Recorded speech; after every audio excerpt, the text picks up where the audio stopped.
Swayam Prabha. Digital India. Educated India.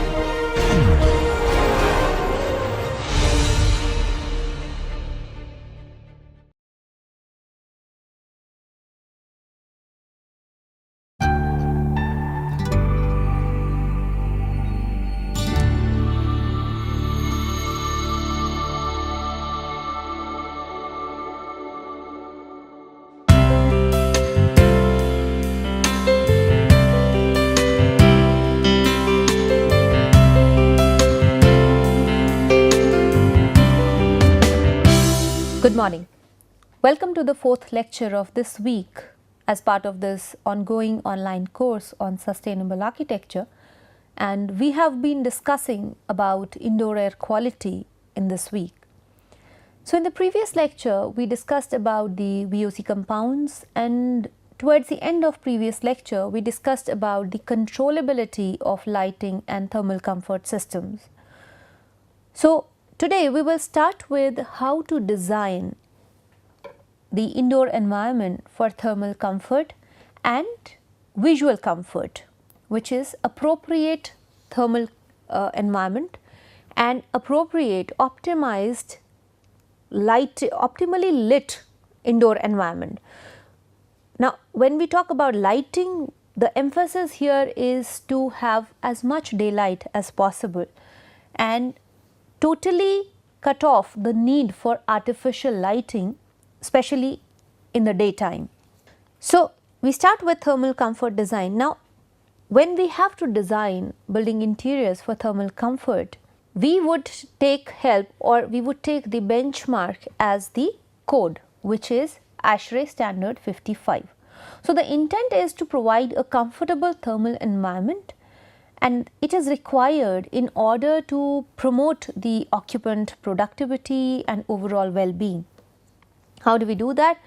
We design the indoor environment, indoor space to meet the requirements which are given as part of ASHRAE standard 55. Those are the conditions which are required, which are specified as thermal comfort conditions for human occupancy. To ensure that the design of HVAC, heating, ventilation and air conditioning systems plus the building envelope will be done in order to meet with the requirements.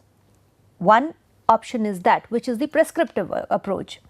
If we are not doing that, the other way is to demonstrate this performance by using the local standard also. So instead of ASHRAE 55, we could go ahead and use an equivalent standard, local standard. For example, in our case also we go back to ASHRAE standard 55. So for us it does not make much of the difference. However, in several other countries, especially Europe, where they have their own thermal comfort requirements and the standards, they may be used. So when we are talking about the thermal comfort design, and we have already seen these different parameters which affect the thermal comfort. So we know that there are environmental parameters and then there are personal parameters. So we have to take care of all these parameters. We have to take care of the air temperature, the radiant temperature, the air speed and the humidity as part of the environmental parameters, and as personal parameters we have to take care of the clothing insulation and the metabolic rate.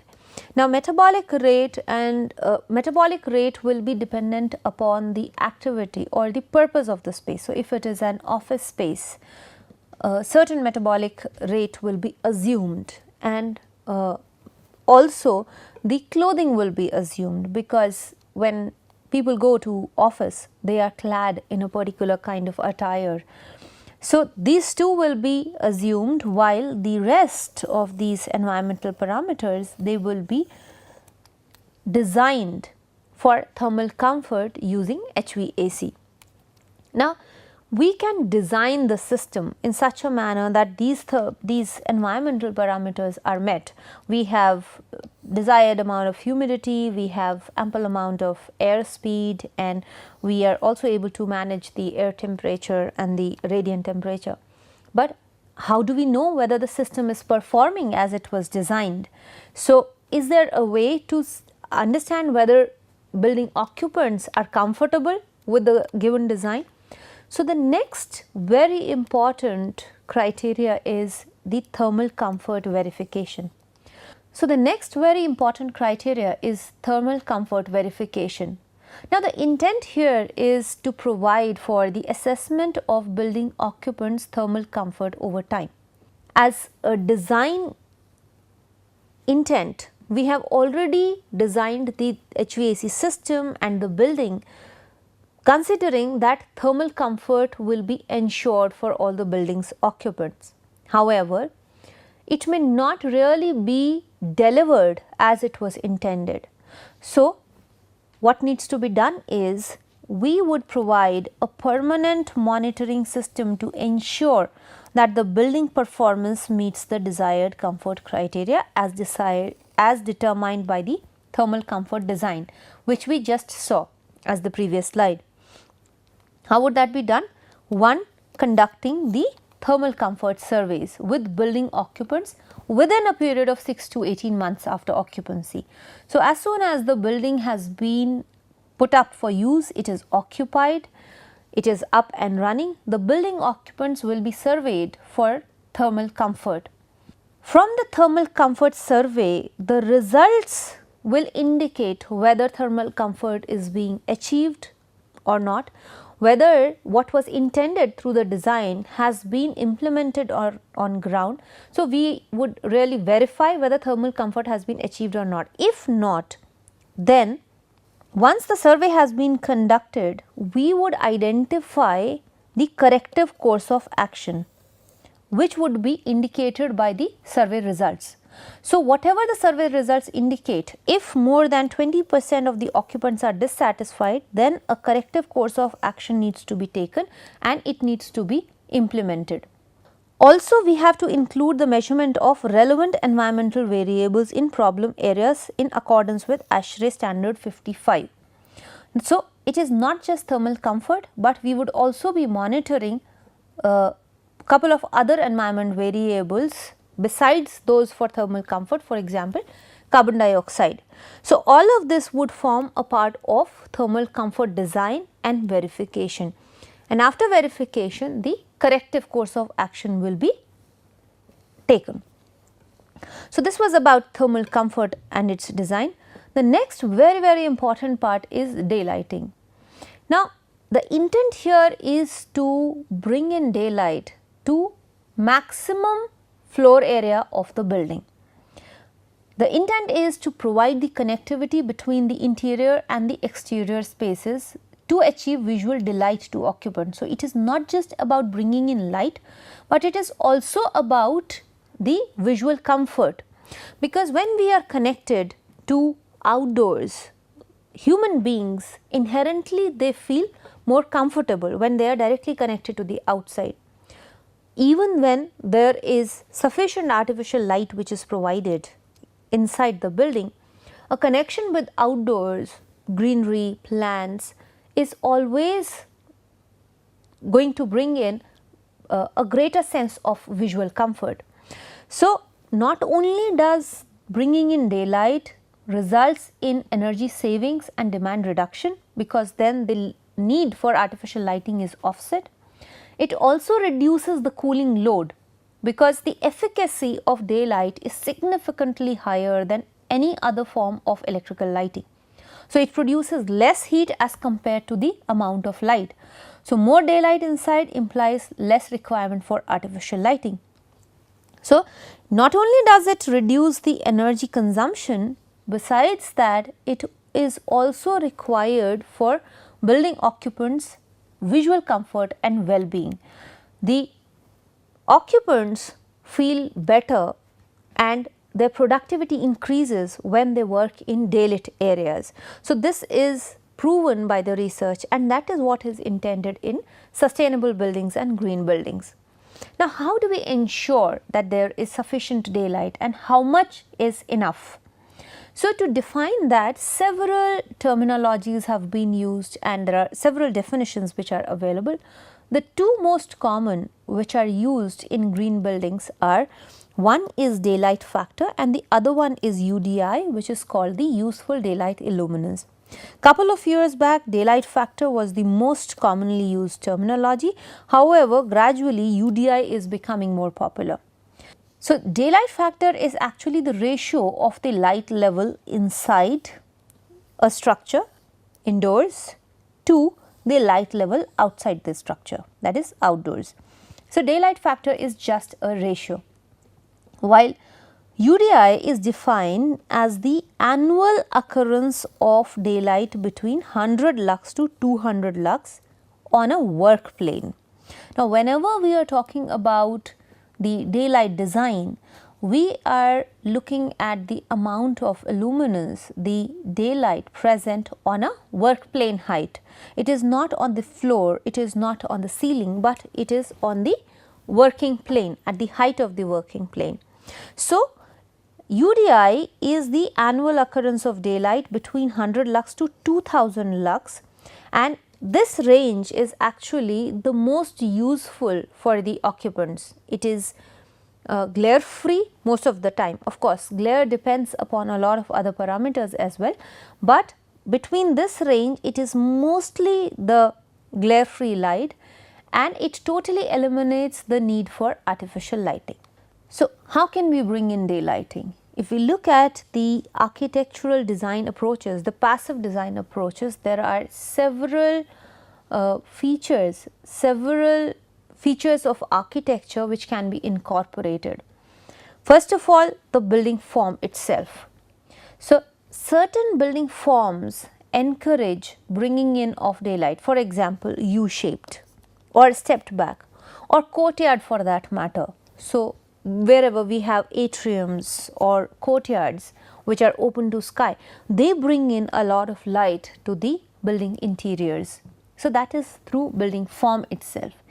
In addition to that, we can incorporate several elements. For example, the skylight. The skylight would light up a lot of interior area directly. We have windows, we have light shelves, which is a very interesting concept which is being used these days.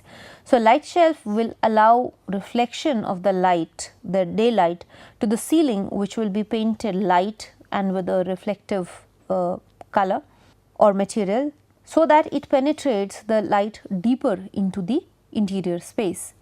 So, in addition to that, we might also use reflectors. There are louvers and blinds which can be used to direct the daylight capture.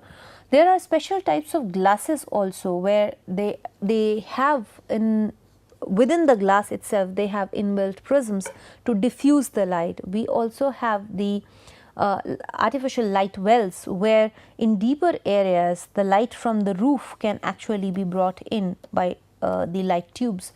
So, such elements are available in plenty and they can be made use of while designing green buildings or sustainable buildings. In addition to daylight factor and UDI, we have to consider several other parameters as well. One very important is the angle of obstruction. What is the angle of obstruction? So, from a window, at the center of this window, if we make an angle with the nearest obstruction, the maximum height of the obstruction, so this angle which is formed is called the angle of obstruction. Some green building rating systems also talk about the upper limits of this obstruction. In case the obstruction is greater than a certain number, the window is not considered for daylighting calculations or for bringing in the outdoor views, outside views. So, in IGBC, this limit has been set as 70 degrees. So, if it is higher than 70 degrees, then this window will not be considered for bringing in the daylight or to offer the views. So, it is not just the daylight or the amount of daylight, but it is also the amount of views which are available, which needs to be considered, which will be considered with the help of angle of obstruction. Now, when we are designing the windows for bringing in daylight, besides the design of windows, one very important criteria is the selection of glass. So, which glass will be selected? Now, there is a kind of balance which needs to be stricken. For heat ingress, for controlling the amount of heat which is coming in through the windows, we suggest that the U value of the glass should be lower and the SHGC of the glass should also be lower.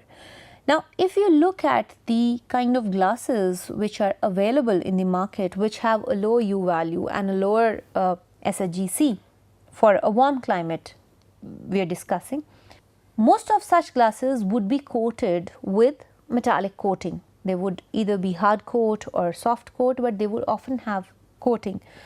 Now, this coating reduces the amount of visible light which is penetrated through the glass. So, while we are reducing the amount of heat gain through the building, at the same time we are also reducing the amount of daylight which will be penetrated through the glass window. So, when we are selecting the glass, we would be talking about a comparison of both the VLT and SHGC for different types of glazings and select the one which will balance the heat ingress and also the daylight penetration simultaneously. Besides this comparison between the visible component and the SHGC, we will also take into account the window wall ratio. So, if it is a smaller window, maybe a clearer glass can be provided, while if it is a large window, a glass with low VLT may also bring in sufficient amount of light. So, there are two things to be compared, VLT with SHGC and WWR in combination with VLT. A product of WWR and VLT is called effective aperture. So, we have to look at effective aperture, what is the window wall ratio, and we have to look at the combination of VLT and SHGC and choose the glass appropriately. That determines to a large extent the design of daylighting in a building. Once we have done that, we will calculate the daylight factor. So, daylight factor, as we have already discussed, is the ratio of light level inside a structure to the light level outside the structure. Simply EI divided by EO, which is outside, and taking it as a percentage. Now, the EI, when we are talking the amount of luminance, amount of light which is available inside, has multiple components. So, it has three distinct components. One is the direct light from a patch of the sky which is visible at a point considered. So, it is known as the sky component of the light which is going to come indoors. That is one. Second is the externally reflected component. So, suppose we have a building right opposite our window which is painted in light colors. So, the sunlight might actually be falling onto that window and the reflected component might be received inside the building which is being considered, which is being studied. This is called the externally reflected component. So, we have to take into account that also. So, at times there may not be sufficient amount of sky component available, but there might be a lot of externally reflected component which might be available. The third very important significant component is IRC or internally reflected component.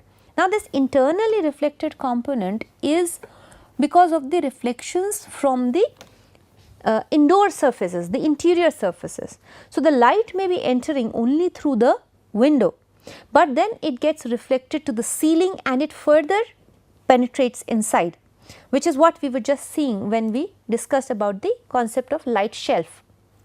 So, when we have a light shelf and it is painted with a reflective coating on the top, the light is then reflected to the ceiling and then coming in. This is going to be considered as internally reflected component.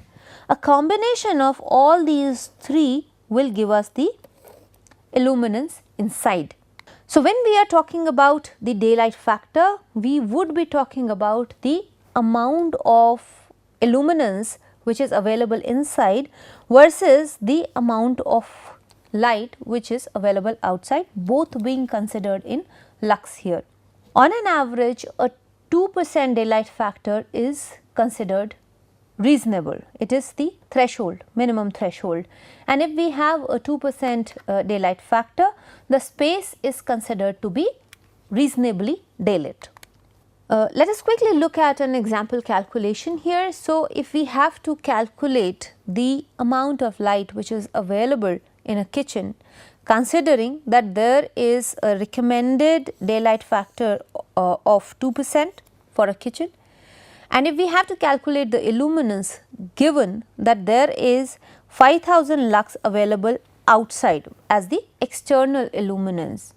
So, if we consider 2% daylight factor and we taking it as a percentage, we just multiply the daylight factor with external illuminance, and since it is a percentage, we divide it by 100 and we get the internal illuminance which is being targeted here.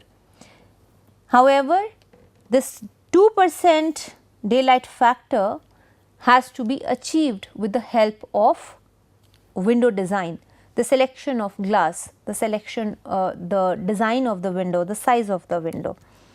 So, when we are talking about compliance as per ECBC, UDI has now replaced the daylight factor, and in UDI as per ECBC, 90% of the areas must be potentially daylit. Currently, daylight factor has been replaced by UDI, useful daylight illuminance, and the criteria varies. So, the minimum compliance is for majority of the codes. So, if we are talking about ECBC here, at least 40% of the area should be daylit for 90% of the time in an year with the minimum prescribed UDI. So, if we are looking at the minimum mandatory requirement, 40% to 50% of the area should be daylit. If we are looking at securing credits or earning points on the basis of the green building rating systems, for example IGBC or LEED, then it goes on to say that at least 75% of the floor area for any given space must be sufficiently daylit as per the UDI requirement or higher. So, we have to look at how much of the area is being sufficiently daylit, not just at a particular moment in time, but throughout the year, at least 90% of the times in an year. To calculate that as per ECBC, now to show the compliance, there are two ways in which the compliance for daylight can be shown. One is we can show the compliance manually, or we can go for daylighting simulation tools. So, if we are going ahead with the daylighting simulation method, we have to follow certain guidelines. First, the measurements whatever we are taking should be measured at a work plane height of 0.8 meter above the finished floor, which is what we have already discussed.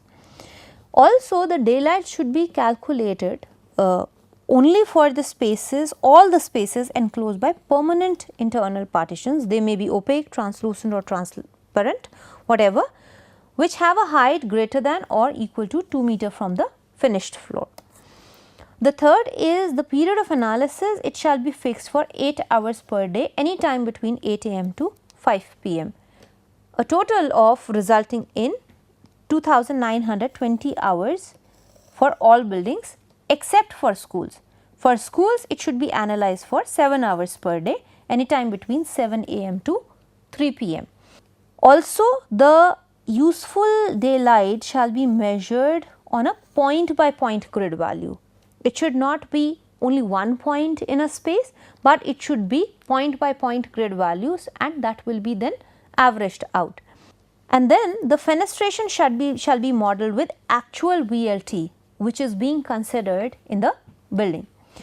Considering all these, the simulation, daylighting simulation may be carried out. If you look at the ECBC requirement which are given for manual calculations, you would find this table 4.3 which gives us the DEF values or daylight extent factors for the daylit area. Now, depending upon the type of the window, the latitude of the place where these windows are being designed, and for different orientations, along with the projection factors of the shading which has been provided, and also the selection of glass depending upon the VLT less than 0.3 and greater than 0.3, the DEF values are given in this table. So, for each window separately, the DEF will be calculated or found out from this table as per ECBC. Once we have found out the DEF, we will then go on to calculate the amount of daylight which will be available in an area. Now, this has to be calculated in both the dimensions. So, we will calculate the amount of floor area will be daylit first for perpendicular direction. So, for example, we have a room where the window is available. So, in the direction which is perpendicular to the fenestration, here the length of this area which will be daylit is calculated by multiplying the DEF by the head height of the fenestration or till an opaque partition is present, whichever comes earlier. So, multiplying the DEF with the head of the window, we can calculate the perpendicular distance up to which the daylight will be available. The second is in the direction which is parallel to the window, at least 1 meter on both the sides of the window, the horizontal expanse of the window daylit area will be calculated or it will be determined. In case there is a partition available within this distance, so whatever is less will be considered. Now, this area is the daylit area because of this window.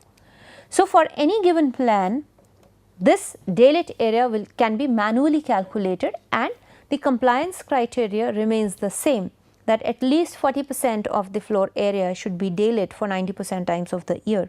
So, if you look at these two plans, the same plan has been analyzed for daylighting, one with the help of a software and the other one with manual calculations.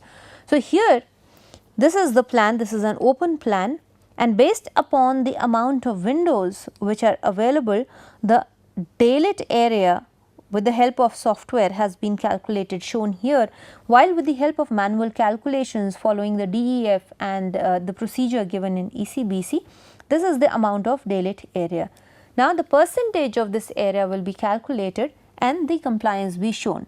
So, with the help of the daylight simulation software which is embedded as part of Revit here, the compliance has been shown for 2 times on September 21. So, for 9 AM and 3 PM, and then we can see that the area which is passing the threshold limit is exceeding 75%, which is the minimum requirement if you want to comply with LEED.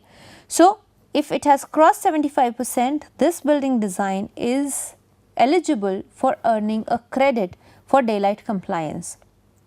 So, when we have to show the daylight compliance, each window in the building will be considered and the floor area which will be sufficiently daylit will be calculated and the compliance be shown. So, we will stop here.